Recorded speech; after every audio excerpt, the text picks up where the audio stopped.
Okay, shalom, shalom, shalom. Kwam Yasha'Allah, Koholoim La Yahweh, Bahashim Yahweh Shai, Bahashim Chachadash. Double honors to our apostles and elders of Great Millstone who rule well, and that by the Spirit taught us this beautiful truth. And just want to say the water to all the H.I.M that's out here sincerely keeping the laws, the statutes, and commandments of Yahweh Bahashim Yahweh Shai to the best of their ability. This is Yachanan Nawach. Just coming at you with another quick lesson, praying that it's edifying by the Spirit. And hey, just hitting the record button, man. And again, out here on these roadways, plantation, just pray to the Lord, Yahweh Bahashim Yahweh Shai, to give me what he wants to be spoken. And just wanted to just go off into the Lord is going to provide us with what we need. He's a provider. He wakes you up every day. He helps you to see, helps you to hear. He keeps you healthy. Though you may be going through some ailments or whatever, but he holds you down. Though he gives us what we need on a day-to-day basis. Especially protections when we're out on these roadways. Just leaving the house, man. Just being in your house. There's protection that comes with that. He's watching over you. He has the angels watching over us, at all times, So, though things may seem extreme, things are starting to, get to a point of being chaotic, because we haven't seen nothing yet, because full-fledged Jacob's trouble hasn't actually hit yet. But you can clearly see the uproars of the people in the world. And actually, it's a blessing for us to not even be worried about that shit. Matter of fact, Yahweh Shai, he spoke on, he says, in Matthew chapter 24, he says, see that ye be not troubled. In the wars, rumors of wars, the famines, pestilence, earthquakes in diverse places, the kingdom against kingdom, that division, that divisiveness of these people. See that ye be not troubled, man.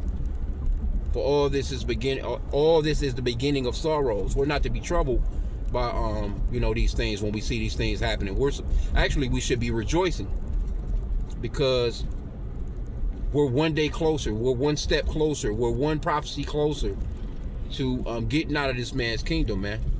And a lot of the times we don't really think on, because we can't fully imagine what the kingdom is going to be like. So we're in these regular bodies, we just doing our day-to-day thing. We're going to work, we're going to the gym, we're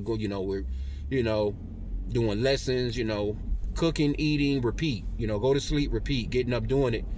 But there's going to come a day when all that's going to vanish. There's going to come a day when we're going to be in the kingdom, man. There's going to come a day where there's going to be crowns being given out, rewards being given out for those that endure unto the end. When that scripture says those that endure to the end, that's really what it means. Not what these Christians are pushing out here. As far as because these Christians are telling you, or they're saying that they're already saved, and they're not. No one is already saved, because they haven't gone through the tribulation that's to come. When this Jacob's trouble really hit, this man gets to rounding people up, and you start to hear the screams and the torture, seeing torture of the people in these camps and things of that nature. What this man is about to do. There's going to be a lot of Christians that's going to flip immediately. They're going to take that chip and they're going to flip immediately. So we're praying to Yahweh Bahashim Yahweh Shai that we endure to the end, because that's what it's all about. No one is actually saved right now. So them Christians with that foolishness, because a lot of these people, they're going to see their kids going hungry. Some of them going to do it over their parents, what I'm saying, that may be in a bedridden type of health situation. My mama need her medicine, my daddy need this or something. And these people, they're gonna lose it, man. They're gonna lose it when things really hit the fans. They may say what they're gonna do now, and that's why we pray that we're part of the hopeful elect too, because things haven't actually gotten that rough as of yet. But when those things start to come to pass, hey, we're praying for that tough skin, man. We're praying for that 500 fight. What's that movie? I can't think of that movie. The guy said, hey, by the time you get into your 500 fight, your skin starts to get rough. it starts to get tough. You know what I'm saying? And things don't penetrate you as much as they used to. You know what I'm saying? Type of deal. But yeah, man, we're coming to a point of having that callousness, man. That callousness towards these people, man, and this whole society. I'm trying to get this damn charger to work. But yeah, it's gonna come a point where you just gonna have to be like, fuck everybody around you, man. I had a visit from my pops yesterday. Came by. And boy, he was talking about some goddamn ham. Oh yeah, I cooked this ham bone.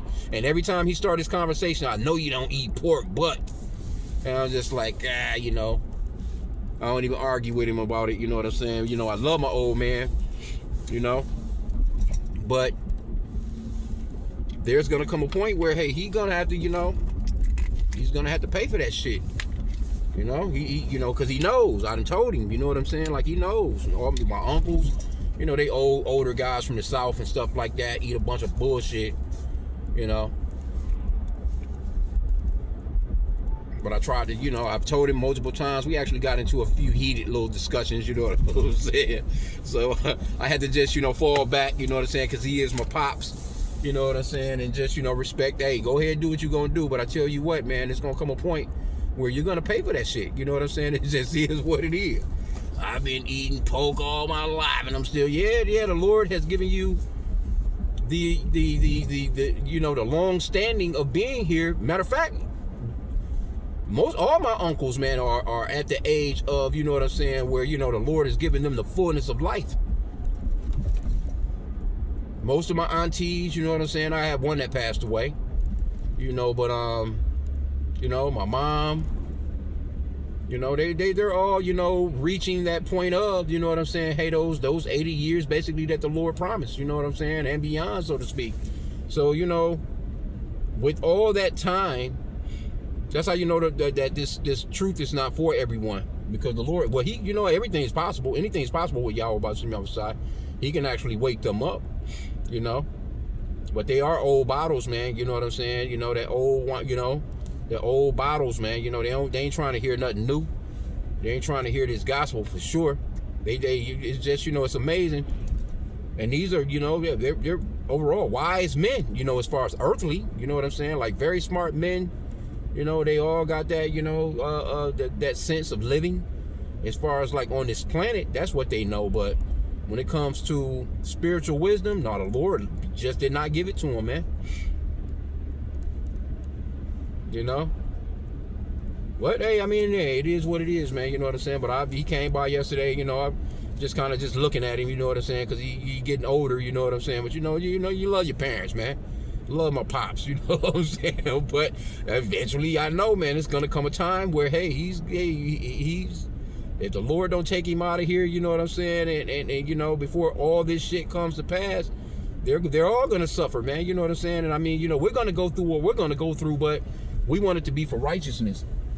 You're gonna go through anything. You're gonna go to damn jail. You're gonna go and be thrown in a pit or into some prison camp or wherever the fuck these people trying, whatever they gonna do.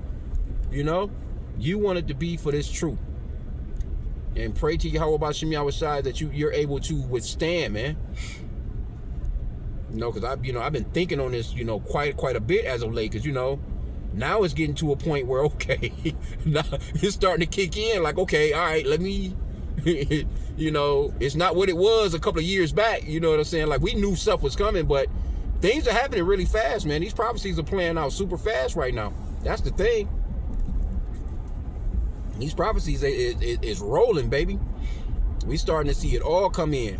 Uproars of the people. There's more talks of that microchip. You see what I'm saying? There's more talks of World War III, nuclear war, and them the last of the major prophecies right there. Jacob's trouble is already on the rise. Because Esau's not playing. This treacherous motherfucker, man. He's ready to go. He ready to really. They talking about I think a judge that's I think just delayed the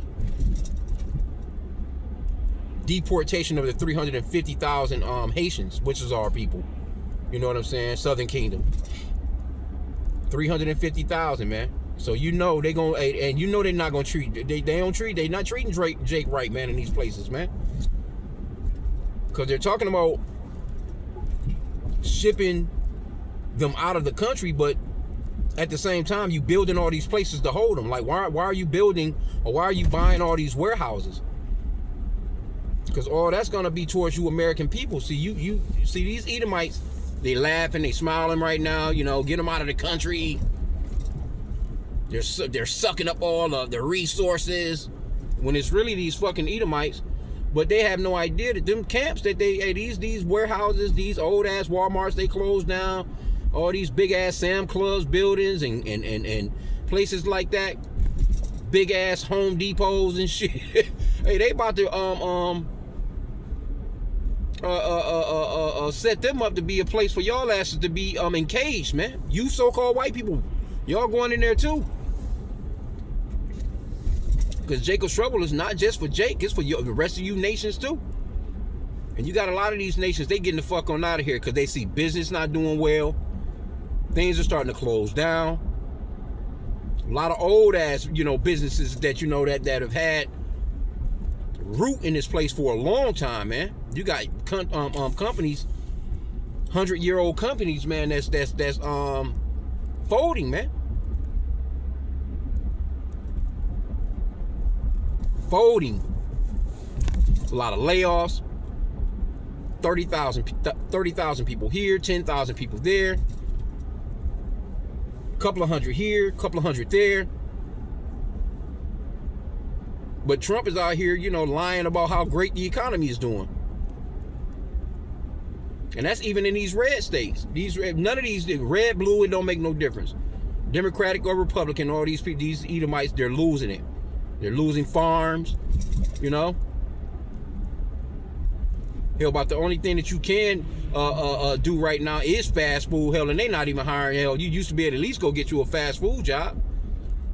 Hell, they got robotics and shit like that dropping the fries now, flipping burgers, you know. Shit, you can't even get a damn cashier job no more. You can't get a job stocking, really, in a sense. You know what I'm saying?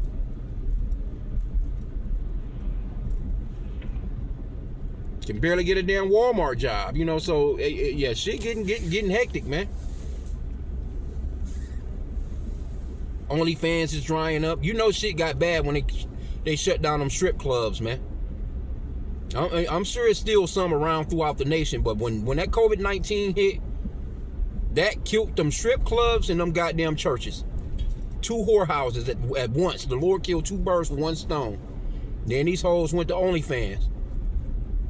You know, on my Instagram, I give you my Instagram, which definitely is gonna lead you up to the bitch's Instagram or her OnlyFans. So you walking around, any bitch that's talking about an Instagram, that's a whore. Straight up. Oh yeah, I don't give up my phone number, but you can get my Instagram. Why she wants you to get the Instagram? Because she wants you to come on there, check out them pictures, like, swipe, whatever. You know what I'm saying? Bitch, have a link leading your ass straight to a place to meet up, because that's where it's at now. And they're not doing well. So when what they call it, the oldest profession in the world, when the oldest profession in the world is not doing well, then you know something's up. You know, because it's gonna come to a point where these dudes, they're gonna be taking box. There ain't gonna be no paying for no box. You're gonna be passed around. They're gonna be bouncing on you like kids on beds. Because it's all coming, man. It's all coming to a head. When chicks can't sell coochie, you know it's bad. Even though, you know what I'm saying, it's, you know, it's still rolling right now. It's still a little bit of life still in it. You know what I'm saying? But it's coming to a head, man. You can clearly see the shit is just not what it used to be, man. Dude's not out here holding doors and shit no more. I had a situation at the store the other day, and it was just the way that it happened, man. Because I'm standing there in line, and this chick, you know what I'm saying, there's people just standing there, you know what I'm saying, but, you know, standing there waiting to go next. This chick walked right into the store and jumped right. The guy that was ahead of me, he had them paid for stuff, grabbed his bag and was walking away. She jumped right in the fucking front of me with her money out. Yeah, let me get such and such, such and such. And then she looks back at me. You know what I'm saying? And she see the look that I got on my face, because I ain't say nothing. Because I leave it up to the cashiers. You know what I'm saying? Like, you know, that's their job to say, hey, that gentleman was before you. That's their job. That's to keep down frustration and to keep down contention and shit like that. But see, those stores, they don't do that. They just they allow all that stupid ass shit. So when she looked back and she seen my face, she got out of the way. She's like, oh, I'm sorry, my bad. I ain't even say nothing to her. I just stepped right up there and paid for my shit. The guy behind the counter, he was kind of laughing because he was looking like, you okay, bro?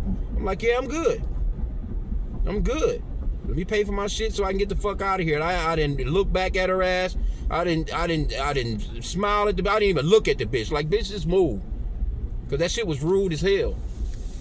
But the point that I'm trying to make is, there were times where I would have just been like, oh, go ahead. You good, go ahead. But now, you know, nah, fuck that, man. Get your ass out of the way, you know. And she was you know, I seen her when she stepped through the door. You know what I'm saying? She was a nice looking chick.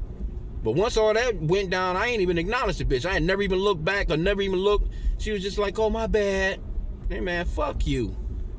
But that's the shit that these women normally would do. I've had that happen multiple times. Matter of fact, I seen some in the store, same store, arguing with some guys about that shit. You know what I'm saying? Like, nah, you know what I'm saying? Hey, you jump in line. Get the hell, you know, wait your damn turn. And these dudes weren't playing no games. You know what I'm saying? They was, looked like they was going out somewhere. You know what I'm saying? They was, you know, dressed fairly nice. You know? Decent looking brothers, you know what I'm saying? But they wasn't going for that bullshit. You know what I'm saying? And it was like 2 or 3 chicks. It's like, nah, get the fuck, I don't know you. You're not my woman. I was like, hell yeah. And that's how, you know, and you can see it that Jake meant it. And you know what? Them chicks respected that shit, and they got the fuck back. There was 2 dudes. They're like, nah, get your ass out of here. We're not attracted to you. We're not simps. Get your ass back, basically. So, you know, it's coming to a point, man, where all that shit is about over with too. So I was just listening to the elder down in Mississippi, man. I mean, not Mississippi. I don't know why I always say Mississippi. The elder in South Carolina, 777. Yeah, man, he be having me rolling in the morning, man. He'll put a smile on your face, man. Going in, man. But he was talking about, you know, the economy, you know, and going into a lot of different subjects. But, you know, hey, man, this place is getting weird, man. It's bizarre world out here, man. So you got to walk circumspectly and be alert, man. You know? And that brother said it smooth. Said, go to work, work out, do the work. The 3 W's, man. Go to work, work out, do the work. Hey, that's a beautiful, hey, that keeps you out of some shit, too. Shit, go to work, do the work. What do you say? Go to work, work out, do the work, man. Stay on top of that. And that should keep you focused, man. Yep, praying to Yahweh Bashim Yahweh for that focus, man, to stay focused, to continually endure. So I'm going to end out there. I pray that this lesson was edifying. With that, Kwame Yasha Allah and a Baba Ball.